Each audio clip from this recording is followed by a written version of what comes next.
Hi all, welcome to electrical edu zone. അപ്പോൾ നമ്മളൊരു fact check series നമ്മൾ conduct ചെയ്യുന്നുണ്ടായിരുന്നു. അപ്പൊ അതിലെ രണ്ടാമത്തെ വീഡിയോ ആണ്. ഇന്ന് നമ്മൾ ഇൻസ്ട്രക്ടർ ഗ്രേഡ് വൺ എന്ന പോസ്റ്റിനെ പറ്റിയിട്ടാണ്. Instructor grade one in engineering colleges. അപ്പൊ ഈ ഒരു പോസ്റ്റിന്റെ റാങ്ക് ലിസ്റ്റ് ഇപ്പൊ നിലവിലുണ്ടോ, അതേപോലെ എപ്പോഴാണ് റാങ്ക് ലിസ്റ്റ് വാലിഡിറ്റി കഴിയുക, എത്ര ഡേയ്സ് പോയിട്ടുണ്ട്, കഴിഞ്ഞ ആഴ്ച എത്രയായിരുന്നു കട്ട് ഓഫ് മാർക്ക് ഉണ്ടായിരുന്നത്, എത്ര പേര് ഷോർട്ട് ലിസ്റ്റ് ഉണ്ടായിരുന്നു, അതൊക്കെയാണ് നമ്മൾ ഇന്നത്തെ വീഡിയോ നമ്മൾ ഡിസ്കസ് ചെയ്യുന്നുണ്ടാവുക. നമുക്ക് നല്ല വീഡിയോയിലോട്ട് പോവാം. അപ്പൊ ഇതിലെ ഏറ്റവും അവസാനമായിട്ട് നോട്ടിഫിക്കേഷൻ വന്നിരിക്കുന്നത് 2017 കേട്ടോ. 79/2017 category number. Department technical education department ആണ്, എഞ്ചിനീയറിംഗ് കോളേജസിലേക്ക്. ഈ instructor grade one electrical engineering ആണ് പോസ്റ്റിന്റെ പേര്. സ്കെയിൽ ഓഫ് പേ ഇത് പഴയ സ്കെയിൽ ഓഫ് പേ ആണ്. Okay. At the time of notification ഒരു വേക്കൻസി ആണ് റിപ്പോർട്ട് ചെയ്തിട്ടുള്ളത്. ഓക്കെ. ഇതിൽ ഏജ് ലിമിറ്റ് വന്നുള്ള 20 തൊട്ട് 44 വയസ്സ് വരെയാണ് ഏജ് ലിമിറ്റ് പറഞ്ഞിട്ടുള്ളത് കേട്ടോ. 20 തൊട്ട് 44 വയസ്സ്. ക്വാളിഫിക്കേഷൻ എന്ന് പറയുന്നത് bachelor's degree in appropriate branch of engineering or technology with not less than 60% marks. Okay, with not less than 60% marks in final qualifying examination or in aggregate from recognised university after undergoing the regular course of study. 60% mark നിങ്ങൾക്ക് അവിടെ B ടെക്കിന്റെ ആവശ്യമായിട്ടുണ്ട്. എന്നാലും മാത്രം നിങ്ങൾക്ക് അവിടെ apply ആയിട്ട് പറ്റുന്നത്. Qualification അത് പറഞ്ഞിട്ടുണ്ട്. അപ്പൊ നമ്മൾ പറഞ്ഞു 2017 നോട്ടിഫിക്കേഷൻ വന്നേക്കുന്നത്. 2017 നോട്ടിഫിക്കേഷൻ വന്നിട്ട് 2020 ഡിസംബറിൽ എക്സാം കണ്ടക്ട് ചെയ്തിട്ട് 2021 നവംബറിൽ എന്ത് ചെയ്തു, ഷോർട്ട് ലിസ്റ്റ് വന്നു. 2017 നോട്ടിഫിക്കേഷൻ ഇറങ്ങി 2020 ഡിസംബറിൽ എക്സാം കണ്ടക്ട് ചെയ്തിട്ട് 2021 എന്ത് ചെയ്യാം, ഷോർട്ട് ലിസ്റ്റ് വന്നു. ആ ഒരു ഷോർട്ട് ലിസ്റ്റ് കഴിഞ്ഞിട്ട് എന്ത് ചെയ്യാം, ഷോർട്ട് ലിസ്റ്റ് വന്നതിന് ശേഷം അവിടെ സൊമാറ്റോ വെരിഫിക്കേഷൻ ഉണ്ടാവും, ഒറിജിനൽ ഡോക്യുമെന്റ്സിന് വെരിഫിക്കേഷൻ, പിന്നെ ഇന്റർവ്യൂ കൂടിയുള്ള ഒരു പോസ്റ്റ് ആണ്. ഇന്റർവ്യൂ കൂടിയുള്ള ഒരു പോസ്റ്റ് ആണിത്. അപ്പൊ അതില് 46 മാർക്കായിരുന്നു കട്ട് ഓഫ് മാർക്ക് വന്നിട്ടുള്ളത് കേട്ടോ. 46 മാർക്കാണ് കട്ട് ഓഫ് മാർക്കായിട്ട് വന്നിട്ടുള്ളത്. 40 പേരാണ് എന്ത് ചെയ്യുന്നത്, അവർ മെയിൻ ലിസ്റ്റിൽ ഇൻക്ലൂഡ് ചെയ്തേക്കുന്നത്. 40 പേരെയാണ് അവർ മെയിൻ ലിസ്റ്റിൽ ഇൻക്ലൂഡ് ചെയ്തേക്കുന്നത്. അപ്പോ നവംബറിൽ എന്ത് ചെയ്യാം, ഷോർട്ട് ലിസ്റ്റ് വന്നതിന് ശേഷം 29/8/2022, ഓക്കെ, 29/8/2022 എന്ത് ചെയ്തു, അവിടെ റാങ്ക് ലിസ്റ്റ് നിലവിൽ വന്നു. 29/8/2022, അതായത് ഓഗസ്റ്റ് മാസം 2022. ഓക്കെ. അപ്പൊ അതിൽ എന്ത് ചെയ്യാം, ടെസ്റ്റ്, എക്സാമിന്റെ mark, interview, total. Okay.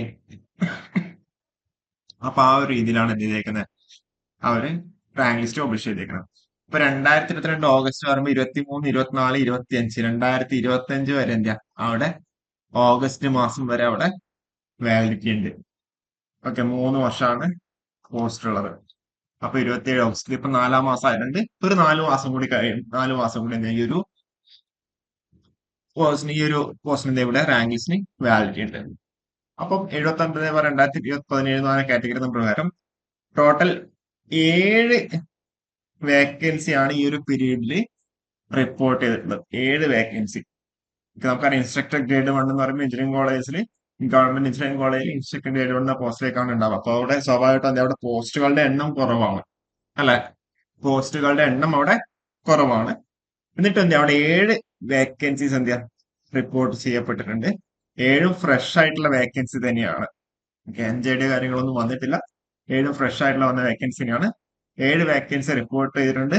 7 advice ഇതുവരെ പോയിട്ടുണ്ട്. ലാസ്റ്റ് അഡ്വൈസ് പോയേക്കുന്നത് 4/3/2024 സോറി, 4 അല്ല, 11/3/2024 എന്തെങ്കിലും. 4/3/2024 വേക്കൻസി റിപ്പോർട്ട് ചെയ്തു. 4/3/2024 വേക്കൻസി റിപ്പോർട്ട് ചെയ്തു. 11/3/2024 അതിന്റെ അഡ്വൈസ് പോയിട്ടുണ്ട്. ലാസ്റ്റ് അഡ്വൈസ് പോയിരിക്കുന്നത് 11/3/2024 ലാസ്റ്റ് അഡ്വൈസ് പോയിട്ടുള്ളത്. Okay. Instructor grade one technical education department. അപ്പൊ 29/8/2022. അപ്പൊ 25 വരെ, 2025 റാങ്ക് ലിസ്റ്റ് വാലിഡിറ്റി ഉണ്ട്.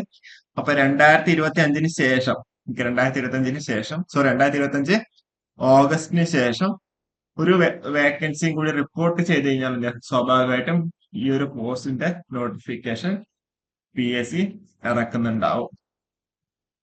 ഓക്കെ. 2025 ഓഗസ്റ്റിന് ശേഷം ഒരു വേക്കൻസി റിപ്പോർട്ട് ചെയ്യപ്പെടുകയാണെങ്കിൽ ആ ഒരു സമയത്ത് എന്താ PSC യുടെ നോട്ടിഫിക്കേഷൻ ഇറക്കുന്നുണ്ടാവും. നമുക്ക് ഈ ഒരു ടൈമിൽ അങ്ങനെ മാത്രമേ പറയാൻ പറ്റുന്നുള്ളൂ. കാരണം വെച്ചാൽ അഡ്വൈസ് പോയേക്കുന്ന എണ്ണം അവിടെ കുറവാണ്, 7 അഡ്വൈസ്. അപ്പൊ ഇനി പെട്ടെന്ന് തന്നെ വരുമെന്നില്ല നമുക്ക് പറയാൻ പറ്റില്ല. ചിലപ്പോൾ വരാം.